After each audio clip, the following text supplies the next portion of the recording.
Middlecoff went on with Cowherd, and Cowherd is basically ripping the Niners again. He just is. He's so blatant. He doesn't like the Niners. He likes Shanahan, but he doesn't like the Niners. And here he is saying that the Niners are going to miss the playoffs.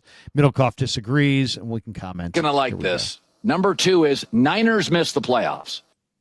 Okay, you're not going to like this. Number 2 is Niners miss the playoffs. So first of all, they lost Dre Greenlaw, Hufanga, and Deebo Samuel. They didn't really want to. Those are good players. The players they have now on offense get injured. They have a sub-500 record, Kyle does, without Christian McCaffrey. How many games do you get?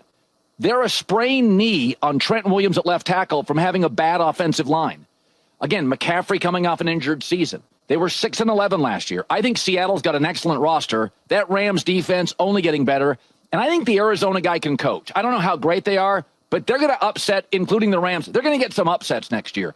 Brandon Ayuk is still recovering. Ricky Pearsall, Jawan Jennings are ones. I think the schedule helps them, but they are a key offensive injury, Christian or Trent Williams or Kittle, from being a different team. Yeah, I don't think you're going to like this, Colin. The 49ers are making the playoffs. Okay. You just talked about it. Coaching, right? They have one of the best coaches in the league. Oh, yeah, they also added Robert Saleh back in the mix. Excellent DC. They were terrible last year in one-score games, especially in the division. They lost a close game to the Rams. They lost a close game to the Cardinals. They lost a close game to the Seattle, all in the last final couple minutes of the fourth quarter. Christian McCaffrey is healthy.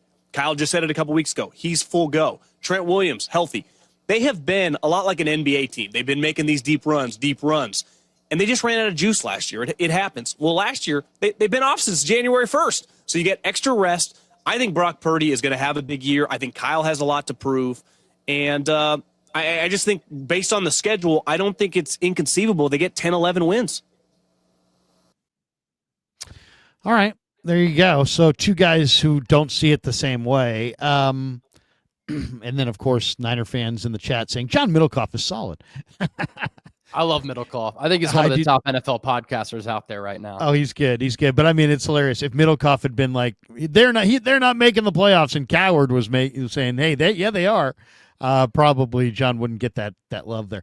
Okay, but let's talk about it. I mean, the if game, you can play that forever. If the Chiefs lose Chris Jones, guess what? Their D-line's not that great. Well, So what? They have Chris Jones. You know, if you know what? I'm going to tell you right now. If the Vikings don't have Justin Jefferson or Jordan Addison, their receiving core is not as good. Well, okay, but they do have those guys. You know what I mean? So it's like we can play this. If the Chiefs didn't have Mahomes, if the Eagles lost Saquon Barkley, that's a huge loss. If there's no Saquon Barkley, no A.J. Brown, no Dallas Goedert, and Lane Johnson's out for the year, the Eagles are not going to – well, I mean, what do we do? What are we talking about? You know, it's like we can play this game forever. And it's just – if they're hurt now, we can discuss it. But the would-be injury predictions – I mean, come on, man. What is that? I mean, it just sounds like you're wishing for doom and gloom. So I would say this. I think the 49ers are a lock to win 9 or 10 games. I would say they're for sure, if things go right, going to win 11 or 12 games. And I give them a shot at 13 or 14 wins if things really break right. I think Brock Purdy is going to play very, very well. And I don't think that they're, here's the other thing is, there's so much talk about CMC. Yeah, CMC. I think the Niners need to use CMC less. I think they need to use Guerendo more, turn CMC from, wow, you're a solo artist to you're a combo platter with Guerendo. I would much rather, to me, what will be the positive story of this year is if we get to, let's say, the midpoint in the year and we're talking about the combo of CMC and Guerendo. To me, if you want to say what will make the Niners like really, really dangerous, if we get to like Halloween and the national story is CMC and Guerendo are an amazing combo. Yeah.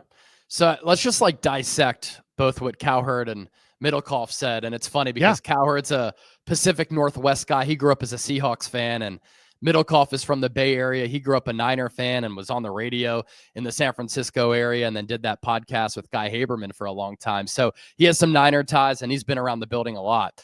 I think that Cowherd started off with some casual talk, right? Oh, Dre Greenlaw's gone. Charvarius Ward is gone.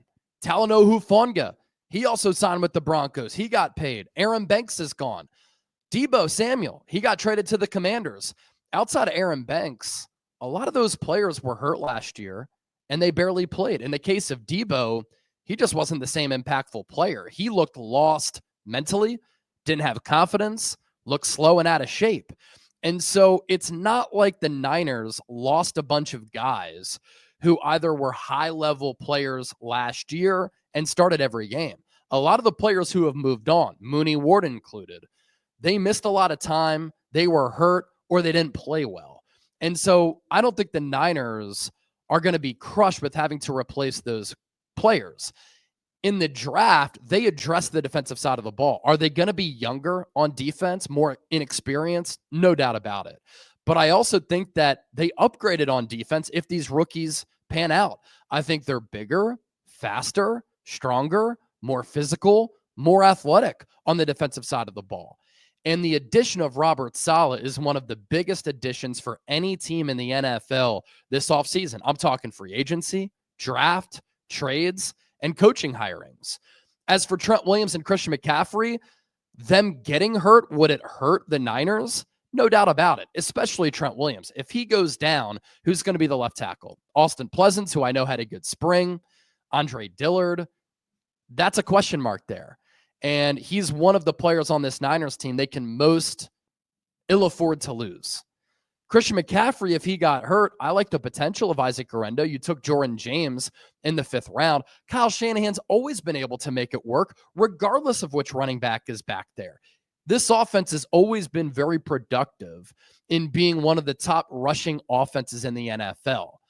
And are those players older, injury prone? Yeah, but they're healthy right now.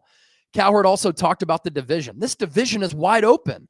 I know the Rams are the only team in the playoffs last year that gave the Eagles a fight, and I think that they're a Super Bowl contender going into this year. They're not unbeatable. If the Niners can stay healthy, I think that San Francisco is right there with Los Angeles. Middlecoff made a good point. Saleh added to the coaching staff. Kyle Shanahan, Robert Saleh, Brant Boyer. You'd be hard-pressed to find a better offensive coordinator, defensive coordinator, special teams coach across the entire NFL. This could be one of the most well-coached teams in the league. That matters. And the Niners last year looked tired. They were fatigued. They were tapped out. They looked worn out. But they've been off since January 1st. They've had a whole off season to get recharged. All of the talk out of the building is that there's that renewed sense of energy and the Niners are hungry. I think that matters. They've made it to 4 NFC titles and 2 Super Bowls in 6 years.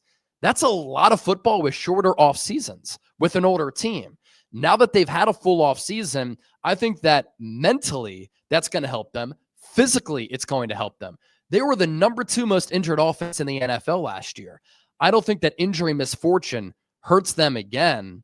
And despite them being the 2nd most injured offense in the NFL last year, they were the 4th total offense in the NFL.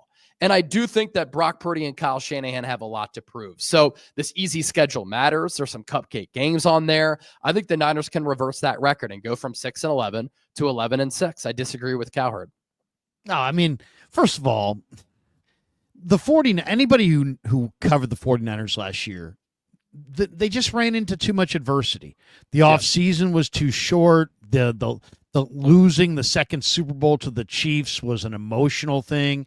Heck, you heard Trent Williams say how emotional it was for him. So I think they were fatigued. They had the shortened off season. Then they had the rough schedule. Then they had tragedies and injuries. And it just, their biggest rest disadvantage was the game they had to win, the home game in the second half of the year against the Seahawks, and they just ran into a wall at the end. I mean, They just absolutely were dog tired, and it just caught up with them. And if you play more games than everybody else, it's gonna catch up with you eventually. It did. Now they hit the reset. I mean, let's take a look quickly at their depth chart, because I mean, this to me is where all the answers lie. If you look at this 49ers team, let's just go quickly top to bottom. Quarterback, Purdy, Mac Jones, Mordecai, 1, 2, 3. Rourke is going to redshirt. That's a pretty good quarterback position. Running back, Christian McCaffrey and Juszczyk with Garendo, Jordan James, Patrick Taylor, Corey Kiner, Izzy Abinaconda. I think that's a pretty good running back group. I got no problems with that running back group. And I'm very, very hard grader when it comes to personnel. I got no problem with that being the running back group. Tight ends, you got Kittle, you got a blocking tight end in Luke Farrell. I really like Pline quite a bit. The rest of these guys, I think, are just guys. You could use probably another tight end, but you know what? You got one of the best tight ends at the top of the depth chart, so you're looking pretty good there. Offensive line. I would love it if they had a blue chip offensive tackle at right tackle, and McKivitz was more of a backup, like the sixth O lineman. So they're definitely an lineman short at tackle, but I think the depth in the interior is better than it was a year ago. And then receiving wise, I already said I think they're a receiver short. So I offensively, I would say, yeah. Maybe an offensive lineman short and a receiver short. Defensive-wise, I like the linebacking core. Winters, Warner, Martin, Bethune, Gifford. I think that's a decent linebacking core. The defensive line's a little bit of a projection, but I like C.J. West for sure. I like Bryce Huff. In the secondary, I think they've got 3 good corners. The corner depth is a concern. I kind of like what I've seen at safety from Richie Grant and Jason Pinnock. And those guys are really not the starters, right? Malik Mustafa and Jair Brown probably are going to be the starters eventually. So, I mean, special teams was horrible last year, but I think it's been upgraded. I don't see the deficiency in the roster that and believe me, if I did, I mean, would I like to add another defensive lineman? Would I like to add another corner? Would I like to add another receiver? Yeah. But I think I could probably say that about almost any team in football. I'd like to add a player or two. So I think the Niners roster is pretty good. Pretty good. And I would agree with Middlecoff. I think they're a playoff team for sure. I think they're a 10-win team for sure.